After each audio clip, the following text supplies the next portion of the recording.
Hello दोस्तों, स्वागत है आपका मेरे चैनल पर। आज की हमारी कहानी का शीर्षक है परीक्षा। जब रियासत देवगढ़ के दीवान सरदार सुजान सिंह बूढ़े हुए तो परमात्मा की याद आई। उन्होंने जाकर महाराज से विनय की, दीनबंधु दास ने श्रीमान की सेवा 40 वर्षों तक की। अब मेरी अवस्था भी ढल गई, राजकाज संभालने की शक्ति नहीं रही। कहीं भूल चूक हो जाए तो बुढ़ापे में दाग लगे, सारी जिंदगी की नेक नामी मिट्टी में मिल जाए। राजा साहब अपने अनुभवशील नीति कुशल दीवान का बड़ा आदर करते थे।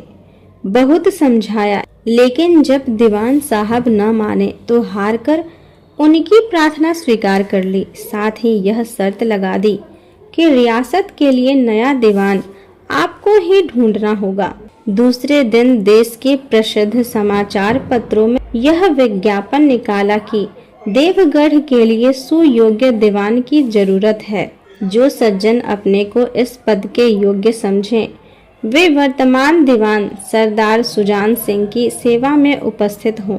यह जरूरी नहीं है कि वे ग्रेजुएट हों, मगर हृष्ट पुष्ट होना आवश्यक है।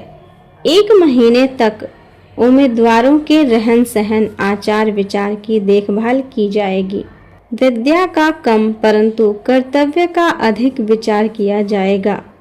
जो महाशय इस परीक्षा में खरे उतरेंगे वे इस पद पर सुशोभित होंगे। इस विज्ञापन ने पूरे देश में हलचल मचा दी। ऐसा ऊंचा पद और किसी प्रकार की कैद नहीं, केवल नसीब का खेल है। सैकड़ों आदमी अपना अपना भाग्य परखने के लिए चल पड़े। देवगढ़ में नए नए और रंग बिरंगे मनुष्य दिखाई देने लगे। प्रत्येक रेलगाड़ी से उम्मीदवारों का एक मेला सा उतरता। कोई पंजाब से चला आता था, कोई चेन्नई से, कोई नए फैशन का प्रेमी तो कोई पुरानी सादगी पर मिटा हुआ। पंडितों और मौलवियों को भी अपने अपने भाग्य की परीक्षा देने का अवसर मिला। रंगीन चोगे और नाना प्रकार के अंगरखे और कनटोपे देवगढ़ में अपनी सज धज दिखाने लगे, लेकिन सबसे विशेष संख्या ग्रेजुएटों की थी। सरदार सुजान सिंह ने इस महानुभावों के आदर सत्कार का बड़ा अच्छा प्रबंध कर दिया था। लोग अपने अपने कमरों में बैठे हुए महीनों के दिन गिना करते थे। हर एक व्यक्ति अपने जीवन को अपनी बुद्धि के अनुसार अच्छे रूप में दिखाने की कोशिश करता था, लेकिन मनुष्यों का वह बूढ़ा जौहरी आड़ में बैठा हुआ देख रहा था कि इन बगुलों में हंस कहाँ छिपा है। एक दिन नए फैशन वालों को सूझी कि आपस में हॉकी का खेल हो जाए। यह प्रस्ताव हॉकी के मंजे हुए खिलाड़ियों ने पेश किया। यह भी तो आखिर एक विद्या है, इसे क्यों छिपा कर रखें। संभव है कुछ हाथों की सफाई ही काम कर जाए। चलिए, तय हो गया, फील्ड बन गया, खेल शुरू हो गया। रियासत देवगढ़ में यह खेल बिल्कुल निराली बात थी। पढ़े लिखे भले मानस लोग शतरंज और ताश जैसे गंभीर खेल खेलते थे। दौड़ धूप के खेल बच्चों के खेल समझे जाते थे। खेल बड़े उत्साह से चल रहा था। धावक जब गेंद को लेकर तेजी से दौड़ते तो ऐसा जान पड़ता था कि कोई लहर बढ़ती चली आती हो, लेकिन दूसरी ओर के खिलाड़ी इस बढ़ती हुई लहर को इस तरह रोक लेते थे कि मानो लोहे की दीवार हो। संध्या तक यही धूमधाम रही। लोग पसीने से तर हो गए। खून की गर्मी आंखों और चेहरे से झलक रही थी। हाफते हाफते बेदम हो गए, लेकिन हार जीत का निर्णय न हो सका। अंधेरा हो गया था। इस मैदान में जरा दूर हटकर एक नाला था। उस पर कोई पुल न था। पथिकों को नाले में से चलकर रास्ता पार करना पड़ता था। खेल अभी बंद ही हुआ था और खिलाड़ी लोग दम ले रहे थे कि एक किसान अनाज से भरी हुई गाड़ी लिए हुए उस नाले में आया, लेकिन कुछ तो नाले में कीचड़ था और कुछ उसकी चढ़ाई इतनी ऊंची थी कि गाड़ी ऊपर न चढ़ पाई। वह कभी बैलों को ललकारता, कभी पहियों को हाथ से धकेलता, लेकिन बोझ अधिक था और बैल कमजोर। गाड़ी ऊपर को न चढ़ती और अगर चढ़ती भी तो कुछ दूर चढ़कर फिर खिसक कर नीचे पहुंच जाती।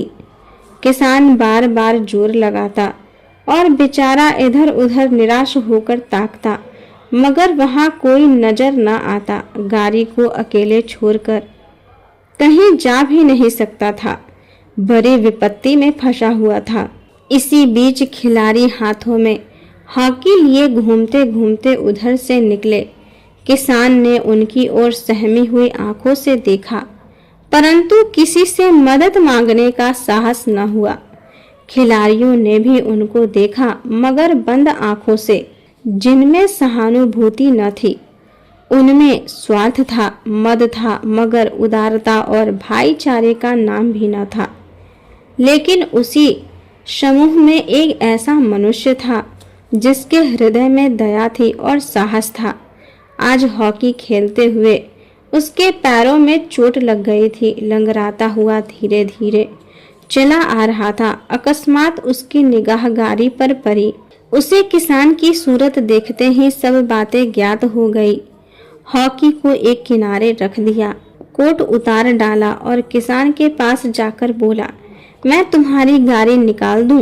किसान ने देखा, एक गठे हुए बदन का लंबा आदमी सामने खड़ा है। झुककर बोला, हुजूर, मैं आपसे कैसे कहूँ? युवक ने कहा, मालूम होता है तुम यहाँ बड़ी देर से फंसे हुए हो। अच्छा, तुम गाड़ी पर जाकर बैलों को साधो, मैं पहिया को धकेलता हूँ, अभी गाड़ी ऊपर चढ़ जाएगी। किसान गाड़ी पर जा बैठा। युवक ने पहियों को जोर लगाकर धकेला। कीचड़ बहुत ज्यादा था, वह घुटने तक जमीन में गिर गया, लेकिन हिम्मत न हारी। उसने फिर से जोर लगाया। उधर किसान ने बैलों को ललकारा, बैलों को सहारा मिला, हिम्मत बंध गई। उसने अपने कंधे झुकाकर एक बार और जोर लगाया तो गाड़ी नाले के ऊपर थी। किसान युवक के सामने हाथ जोड़कर खड़ा हो गया। बोला, महाराज, आपने आज मुझे उबारा, नहीं तो सारी रात यहीं बैठना पड़ता। युवक ने हंसकर कहा, अब मुझे कुछ इनाम दे रहे हो क्या? किसान ने गंभीर भाव से कहा, नारायण चाहेंगे तो दीवानी आपको ही मिलेगी। युवक ने किसान की तरफ गौर से देखा। उसके मन में एक संदेह हुआ, कहीं ये सरदार सुजान सिंह तो नहीं? आवाज मिलती है, चेहरा मुहरा भी वही लगता है। किसान ने भी उसकी ओर तीव्र दृष्टि से देखा, शायद उसके दिल के संदेह को भांप गया। मुस्कुराकर बोला, गहरे पानी में बैठने से ही मोती मिलती है। महीना पूरा हुआ और चुनाव का दिन आ पहुंचा। उम्मीदवार लोग प्रातः काल से अपनी अपनी किस्मत का फैसला सुनने के लिए उत्सुक थे। दिन काटना पहाड़ हो गया। प्रत्येक के चेहरे पर आशा और निराशा के रंग आते जाते थे। नहीं मालूम आज किसके नसीब जागेंगे, ना जाने किस पर लक्ष्मी की कृपा दृष्टि होगी। संध्या के समय राजा साहब का दरबार सजाया गया। शहर के रईस और धनाढ़, राज कर्मचारी और दरबारी तथा दीवानी के उम्मीदवारों का समूह सब सज धज कर दरबार में आ विराजे। उम्मीदवारों के कलेजे धड़क रहे थे। तब सरदार सुजान सिंह ने खड़े होकर कहा, दीवानी के उम्मीदवार महाशयों, मैंने आप लोगों को जो कष्ट दिया है उसके लिए आप मुझे क्षमा कीजिए। इस पद के लिए एक ऐसे व्यक्ति की आवश्यकता थी जिसके हृदय में दया हो और साथ साथ आत्मबल भी। हृदय वह जो उदार हो, आत्मबल वह जो विपत्ति का वीरता के साथ सामना करे। और इस रियासत के सौभाग्य से हमें ऐसा पुरुष मिल गया है। ऐसे गुण वाले संसार में कम है, और जो हैं वे कीर्ति और मान के शिखर पर बैठे हुए हैं, उन तक हमारी पहुंच नहीं। मैं रियासत को पंडित जानकी नाथ जैसा दीवान पाने पर बधाई देता हूँ।